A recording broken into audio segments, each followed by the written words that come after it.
Pete, it's no secret there have been scandals at the VA where people have died waiting for service.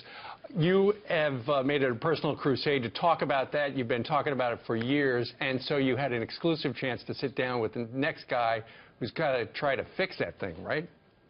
That's right. I had an opportunity yesterday to sit down with the new VA Secretary, only his sixth day on the job, David Shulkin. And not just me, but this show, Fox and Friends, has covered the problems at the VA and how badly it needs to change. So he thankfully granted us the first exclusive interview he's done yet as Secretary. And we sat down for a long, wide-ranging interview yesterday. And one of the things we talked about is, how are you going to drain that swamp? How are you going to take on those institutions that for so long have crippled the VA? Here's a part of what the Secretary had to say yesterday in our discussion. I've been in the swamp, I've been there, I've been a part of writing these bills. There's oftentimes a very strong bill, but then when it meets the veterans, DC-based veterans groups, or the AFGE, the American Federation of Government Employee Unions, or some of the committees, gets diluted down big time to the point where it really looks good and everyone gets to pat themselves on the back that they did something about accountability. But it really doesn't change the environment. What can you say to viewers out there that want to make sure you're committed to a real accountability bill? Yeah. Well, look, if we get a bill and if it doesn't work, you can expect I'm going to be back in front of Congress and saying this didn't work. But the bottom line is the results, okay? And we're going to have a workforce that is committed to making sure that the right people are working there. I think there's nothing demoralizing to the thousands and thousands of people who serve every day in the VA, doing a fantastic job, very committed. I see it when I practice in the VA. These are the best people in healthcare working in the VA. But when you have one or two or three people that really aren't doing their job, they bring everybody down. And so the very best thing I know from my private sector experience is you got to deal with that. You got to get them out of the system because it helps not only the veterans, but it helps the people who work in the VA who are trying to do the right thing for veterans. So, but Bob McDonald oftentimes said the opposite.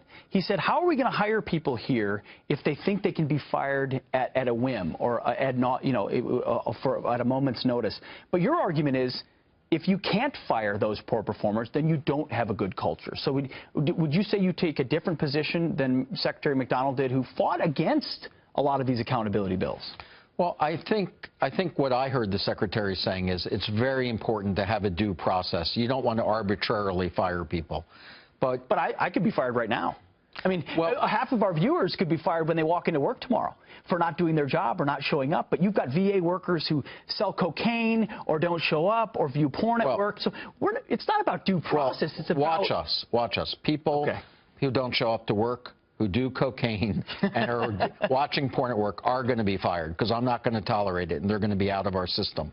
And you watch our results there. But remember, we're talking about the vast, vast majority of our employees are dedicated. They could be working anywhere in healthcare, but they choose to work at the VA. And I'm going to support them, and I'm going to stand behind them. A lot of people who've been fighting this in the front lines already are whistleblowers who have come out. I mean, the reason we know about Phoenix to begin with, where the scandal started, were whistleblowers. I'm in regular contact with them. I'm sure you've heard from them as well. But Secretary McDonald, the previous administration, almost ignored them, if not were outright hostile to them. Have you met with whistleblowers yet?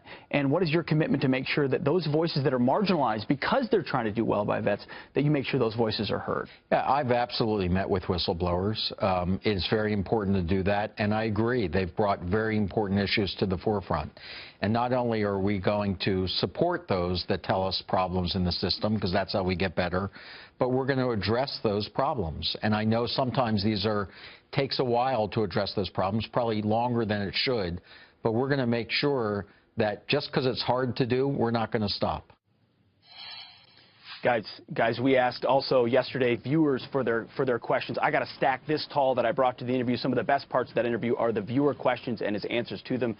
We're going to be doing that the remainder of this week. Lots of other portions from a wide-ranging interview where he talked about how he's going to try to put President Trump's 10-point plan into practice and overhaul the VA. Oh, I really hope he can. I hope he does it quickly. Well, Thank you so much. Let's hope he can fire those people watching the porn and doing the coke as well. I know they couldn't in the past, but they better be able to. No kidding. I know. All right. That's exactly right. Good job. Thank you. Thank you.